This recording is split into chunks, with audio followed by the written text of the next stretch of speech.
It's January 2022, and it's time for another real estate market update for Metro Phoenix, Arizona. I'm Stefanie Lugo. And I'm Bryce. And we are realtors with my home group, Real Estate, here in the Phoenix, Scottsdale area, but really serving the greater valley as a whole. So we're really excited to talk about some of the things that we were seeing in January with the housing market and a little bit about what that means for the spring going into 2022 as time goes on. Bryce, we talk a lot about how January is kind of like sets the tone for the busy spring season. Q1 and Q2 seems to be the most busiest time for buying and selling of the year here in Phoenix, but that's kind of gone awry over the last year or two just with the crazy housing market that we've seen. Let's start with buyers. Let's do that. So I like that we're starting with buyers because the first quarter tends to really set the stage for like the buying season in Phoenix, Arizona. And we've seen this spring. Yeah. We've seen this over the last 8 years that we've been in business together, right? Like things go crazy during this time of year. What we typically want to see in January is new inventory coming into the market. So new homes listing for sale after the holidays, after they've had a chance to like declutter after the end of the year. And then that really sets the tone for buyers having ample amount of options going into the spring.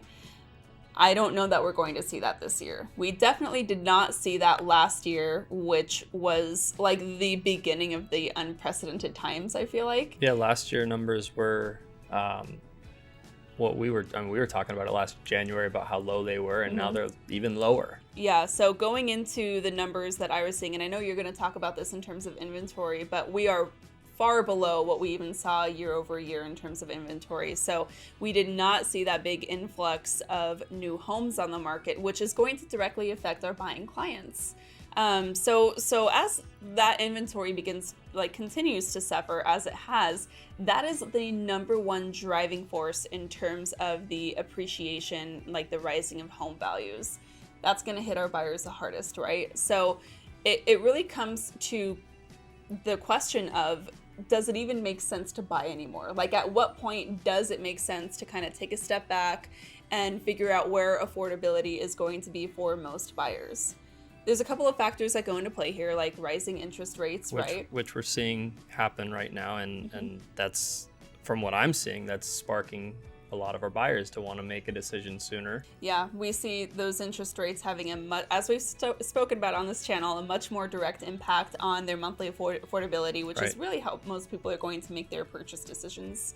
But you know, there is always just renting, right? So if you can afford to buy, you can probably also afford to rent, which makes more sense in the long term. We're having those conversations with our buyers right now too. Yeah, I mean, for me and for the clients that we're working with, obviously we tend to feel like buying is the smarter decision, especially long term. You want to own your property, stuff like that. I mean, just as an example, just with rent, it's rising super high right now and just super fast. I mean, our son's sitter she rents, and her rent for a one bedroom is going from $1,300 a month to $1,600 a month in 12 months. Yeah, so that's almost a 25% increase in her rent. So yeah, which is actually coincidentally about exactly what we saw home values appreciate last year for resale. Right. So I mean, if you could have owned back then, you have that equity built into your home. Yeah. So I still obviously, and big advocate of,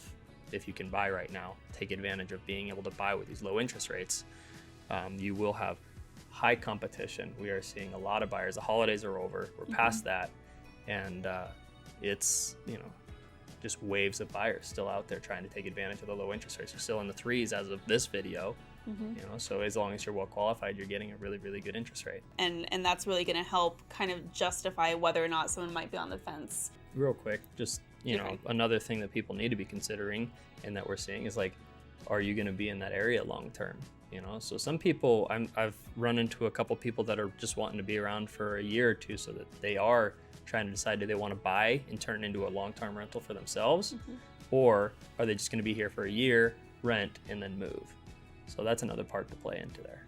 That's absolutely true. I think the other thing too to consider as well is, as buyers are going up against the competition in the market, right? So we're seeing a lot of multiple offer situations continuing that might continue to escalate even during the busy spring season. So how do you like really stick it out through that process and stay the course when you are dealing with that level of rejection? It can be really challenging, especially if you get attached to a home that you're really excited about and only to lose out on an offer. Like, what would you be saying to those clients, or have you been saying to those clients as they may have run into those situations? Yeah, I mean, because we face that with some of our clients, they'll have multiple losses, but just having the conversation with them, explaining to them that they're not the only ones losing, especially if there's multiple offers on a property. If there's 7 offers on a house, 6, our clients, if they lost, 5 other clients,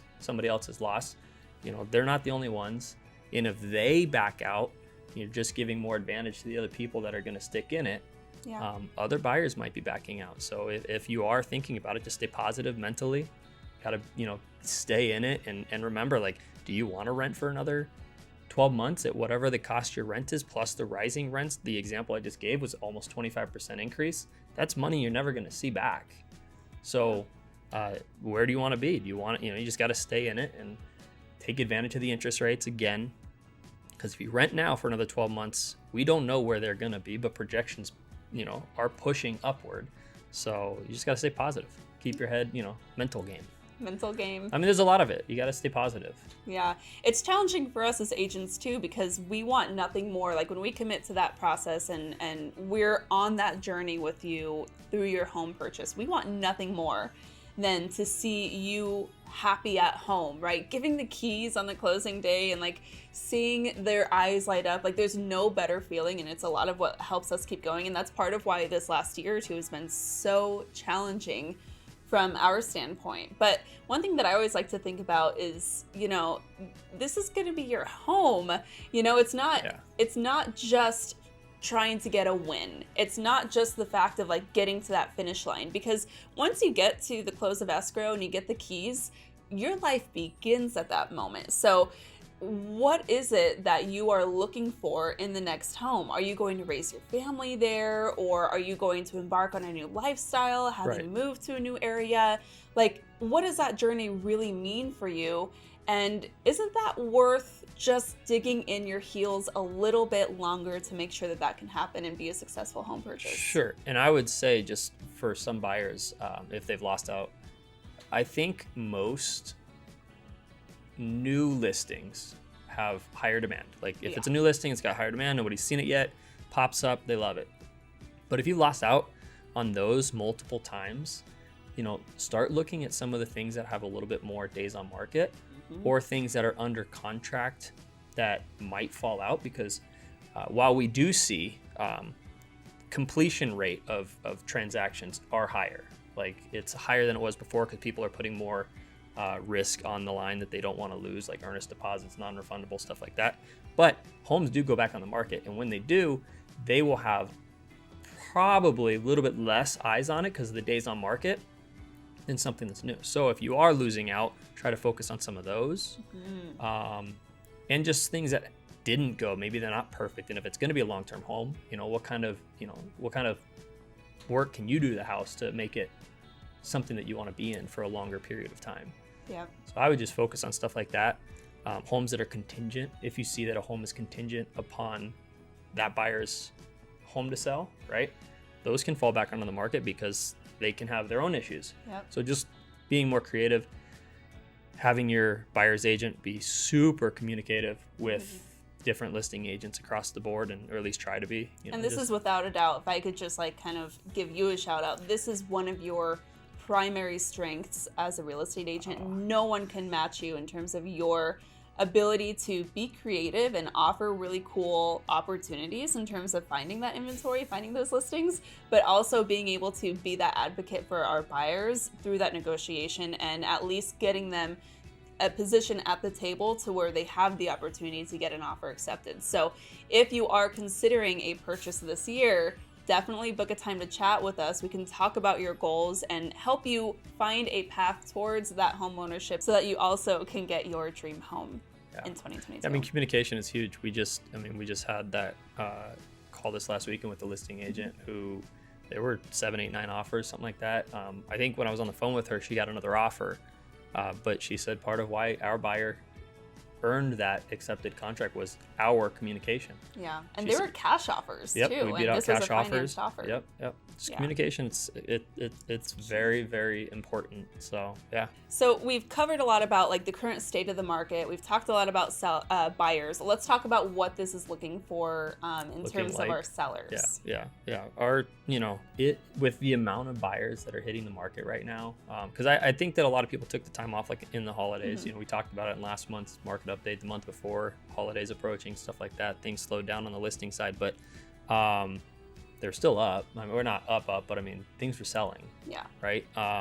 But we are, I think, year over year, I don't know what the percentage is. Maybe you have it up. But year over year, we're down. And last January, we were talking about how low it was. In terms of inventory itself? Well, in terms of inventory right now, we have 3,700 active or coming soon single-family homes in Maricopa County.